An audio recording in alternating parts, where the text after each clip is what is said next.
Welcome to our second part of Zen Driving. This second portion, we're going to talk about navigating on the road. Our first technique is pretty simple. We're going to synchronize with the flow of traffic. Being in sync with the flow doesn't mean you have to be a defensive driver. When you're at sync, you'll feel at ease and you'll reach your destination in a better mood. Number 2, direct your consciousness towards your surroundings. You'll be both more aware of the beauty around you and more alert towards hazards. You lose this type of awareness when you're driving fast. Pay attention to the cars around you. How are they driving? Is the person in front of you slowing down? Is the person behind you in a rush? Does the person on the left or on the right seem confused? Focus your consciousness towards your surrounding. Number 3, fuel efficiency.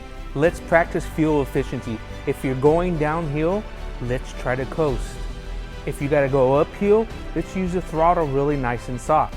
This is an excellent opportunity to practice Zen while driving. It's not only gentler on your car, the environment, and your wallet, it also requires great awareness and patience. Number 4, acknowledge that driving fast doesn't help you that much. Driving on local streets doesn't even help you because it's full of cars, there's tons of stoplights, you won't win. You may gain 30 seconds if you're lucky.